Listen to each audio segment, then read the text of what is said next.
My name is Laura, and I want to tell you about a part of my life that shaped me in ways I never imagined. I'm a 38-year-old real estate agent, and my life has taken me through a roller coaster of emotions and experiences. I'm still processing it all, but here's how it unfolded. 6 years ago, I was happily married to my first husband, James. He was an architect, full of ambition and dreams. But fate had other plans. One day, while working on a construction site, a terrible accident took him from me. I was left alone, navigating the world as a widow. The grief was overwhelming, and the void he left was immense. In the aftermath, I inherited around $400,000, a portion of which was shared with James's family.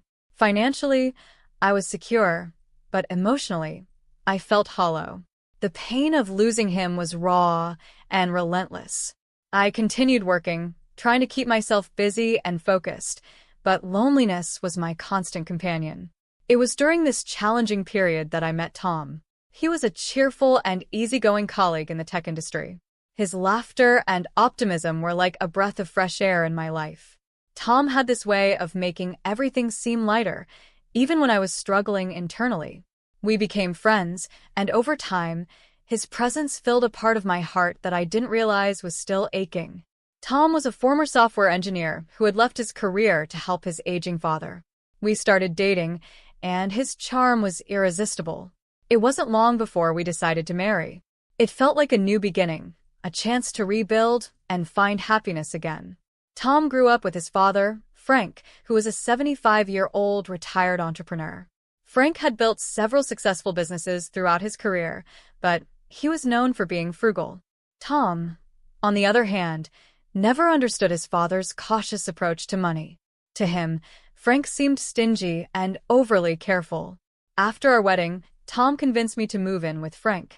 His health was declining, and he needed help with daily tasks. Tom decided to quit his job and become a full-time homemaker, taking on the responsibility of caring for his father. I supported this decision, although it meant taking on more responsibilities myself. I continued working as a real estate agent, managing both my career and the growing demands of our home life. In the beginning, Tom was attentive. He managed household chores and took care of Frank as promised. However, as time went on, his enthusiasm waned. His efforts began to dwindle, and he became increasingly lazy. The burden of housework fell on me, despite my demanding job. I found myself juggling both roles, feeling the strain of balancing work and home life, while Tom seemed indifferent to the responsibilities he had once eagerly embraced. Frank, despite his declining health, was always kind to me. He shared stories of his entrepreneurial ventures, including a project that had gone awry, a luxury textile business in Italy. It was an extravagant venture that had consumed much of Frank's wealth. He spoke of it with a mix of regret and wisdom, a reminder of the risks involved in business. Tom never appreciated his father's careful handling of money. He frequently called Frank stingy and complained about not living more lavishly. His constant dissatisfaction with Frank's frugality was a source of tension between them. Tom's attitude began to impact our relationship, and I felt caught in the middle. As Tom's laziness increased, so did his spending habits. He started using my savings to buy luxury items like designer watches and high-end electronics without asking for my permission. When I discovered that he had drained nearly $20,000 in just a few weeks, I was furious. I confronted him, demanding to know why he had been so reckless with our finances. Despite the confrontation, I hesitated to take drastic steps like filing for divorce. My main concern was Frank. He was still dependent on us for care, and I didn't want to leave him in a vulnerable position. I chose to stay, hoping things might improve, while dealing with the growing frustration of Tom's financial irresponsibility. Little did I know that the real shock was yet to come. Frank's health continued to decline, and it was clear that his time was drawing near. The atmosphere in the house grew heavier, and Tom's dissatisfaction became more pronounced. As we approached the end, I was unaware of the storm that was brewing beneath the surface, waiting to unravel everything I thought I knew about our lives. Frank passed away quietly one evening, his departure marking the end of an era and the beginning of a new chapter for me and Tom. It was a somber time, and the house felt emptier than ever. The funeral was filled with mourners, and as we moved through the formalities, Tom's demeanor was unsettlingly calm. He seemed detached, almost too composed. In the days following the funeral, something changed in Tom. He was suddenly more focused on the financial side of things, and his attitude became increasingly arrogant. It was then that he revealed his true intentions. "I need to talk to you about something important," Tom said one afternoon, his tone carrying an edge I hadn't heard before. "What is it?" I asked, sensing a shift in the atmosphere. Tom handed me a stack of papers. "I've been thinking. Since Frank is gone, I believe there's a significant inheritance coming our way. I've done some calculations, and I'm confident it's around $200 million. I was stunned. $200 million? How did you come to that figure? Tom leaned back, a smug smile on his face. Frank's business ventures were risky, but he was wealthy. I've looked into things, and it seems that this amount is what he left behind. I was confused, but Frank always spoke about the failed textile business in Italy. He lost a lot of money on that. Tom waved his hand dismissively. That's just what he wanted us to believe. The real money is tied up elsewhere. The more Tom spoke, the more uneasy I became. It felt like he was spinning a tale to suit his own narrative. I couldn't shake the feeling that there was something off about his claims. Tom's behavior became more erratic. He started making grand plans about how we would spend the inheritance. Designer clothes, luxury vacations, and high-end cars were all part of his vision. He made no effort to hide his excitement, and it was clear that he had already spent a significant amount of money in his mind. One day, I discovered that Tom had been using our savings to buy extravagant items without consulting me. There were receipts for designer watches, top-tier electronics, and even a high-end sports car. When I confronted him about it, he brushed off my concerns with a wave of his hand. "It's all going to be worth it, Laura. Once the inheritance comes through, we'll have more than enough," he said with a dismissive tone. I felt a sinking feeling in my stomach. Despite the confrontation, I was torn. The idea of leaving Tom while dealing with Frank's estate seemed daunting.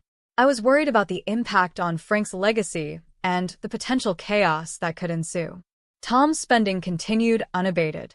He drained nearly $20,000 from our savings in just a few weeks, leaving me feeling helpless and betrayed.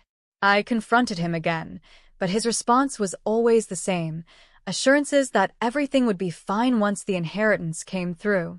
As the days turned into weeks, the tension between us grew. Tom's laziness was now matched by his reckless spending. He was more focused on his imagined fortune than on the reality of our situation. I felt increasingly isolated and frustrated, struggling to balance my job and the responsibilities at home while Tom did nothing to help. It was clear that Tom's expectations were unrealistic. He continued to live in a fantasy world where $200 million was just around the corner, while the reality of our finances and his irresponsible behavior weighed heavily on me. One evening, as I was going through some paperwork, I came across a document from Frank's lawyer. It was an outline of Frank's financial situation and estate planning. My heart raced as I read through the details. The luxury textile business in Italy had indeed consumed a significant portion of Frank's wealth, but what caught my eye was the information about collateral for debts. It was clear now. The $200 million Tom had been counting on was actually tied up as collateral for Frank's failed business venture. The real inheritance amounted to only $40,000, a modest sum compared to Tom's expectations. I felt a mix of relief and dread. The truth was finally out, and it was worse than I had imagined. Tom's fantasies were about to come crashing down, and I had to confront the reality of our situation. The day came when Frank's estate was to be settled. Tom was exuberant, making grand plans for the future. I remained quiet, knowing that the truth would soon shatter his illusions. As Tom eagerly awaited the inheritance, I prepared myself for the inevitable confrontation. The day arrived when the estate details were to be finalized, and the air was thick with anticipation. Tom had been eagerly preparing for what he was certain would be the beginning of a new, opulent chapter in his life. I, on the other hand, had spent the past few days grappling with the truth of Frank's financial situation and the reality of the inheritance. Tom's optimism was palpable as he paraded around the house, discussing future plans that included lavish vacations, a new mansion, and luxury vehicles. I could barely contain my anxiety. I knew that the truth would hit Tom like a freight train, and I had no idea how he would react. That morning, Tom was in high spirits, confident that his calculations and expectations would be confirmed. We had a meeting with Frank's lawyer to finalize the estate matters. Tom was dressed in his best suit, exuding a misplaced confidence that only made my unease grow. As we sat in the lawyer's office, the tension was almost unbearable.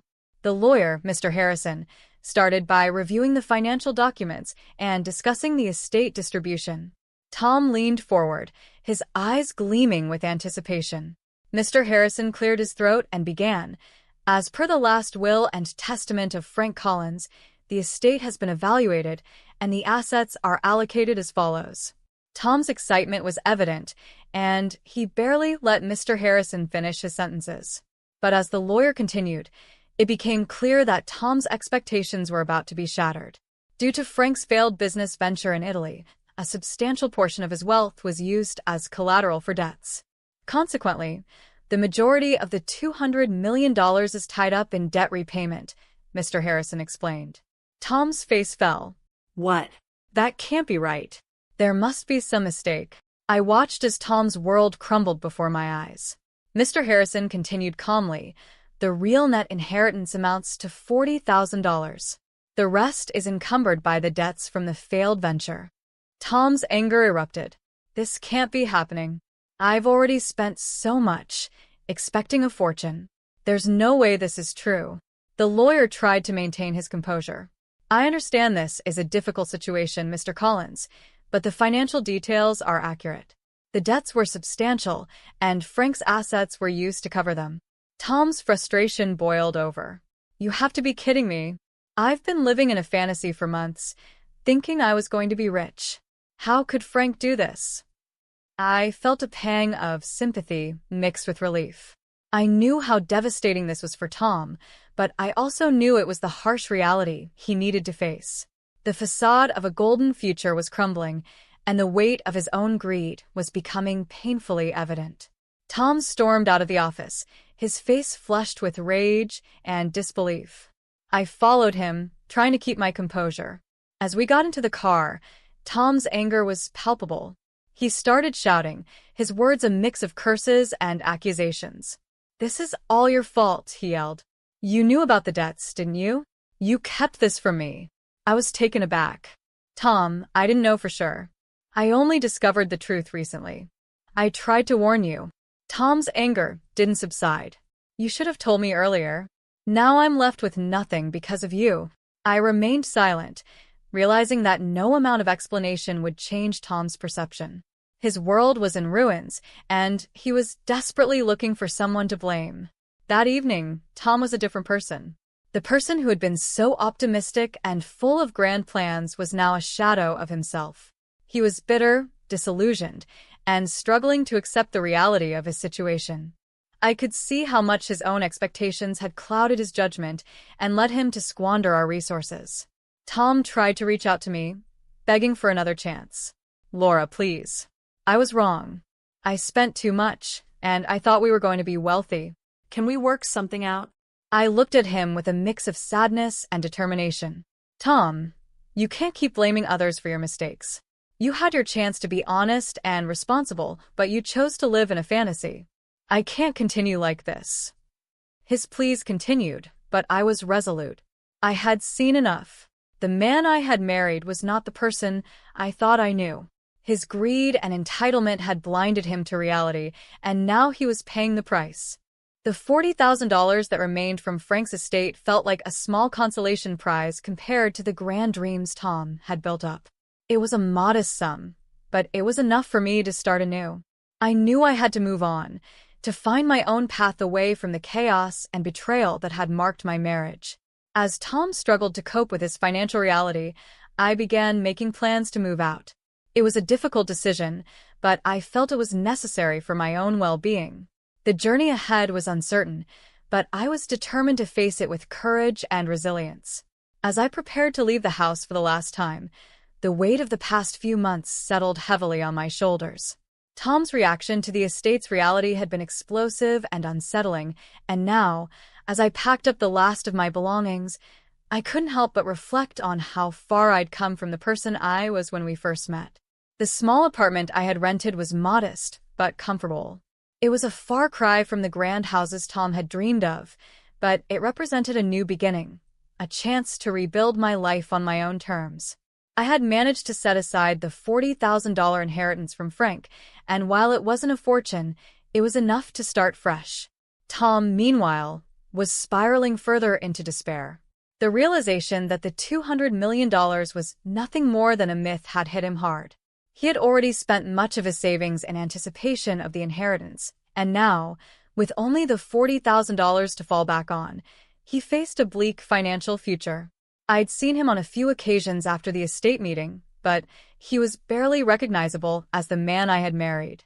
His once bright and hopeful demeanor had been replaced with a defeated and bitter attitude. One afternoon, a week after the estate fiasco, I received a call from Tom. His voice was tinged with desperation. "Laura, I'm struggling. I've been trying to get by, but it's not working. I can't keep up with my bills. Can you help me?" I was torn. On one hand, I felt a pang of sympathy for him. On the other, I had to remind myself of the reason I left. "Tom, I've been trying to move on and find my own path. I'm not in a position to help you financially. You need to figure things out on your own." He sighed heavily. "I get it. I've made mistakes, and I'm paying for them now.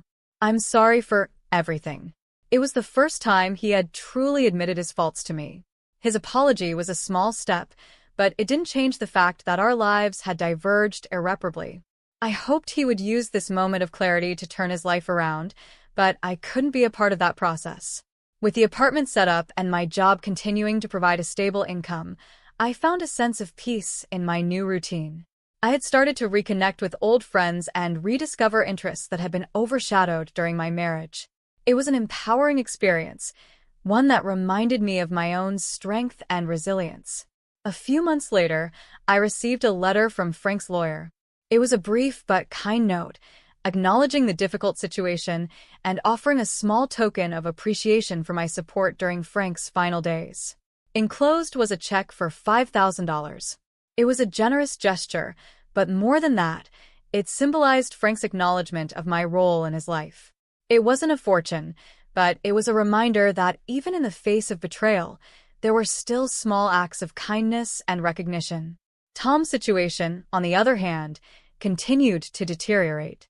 I heard from mutual acquaintances that he had taken a part-time job, struggling to make ends meet.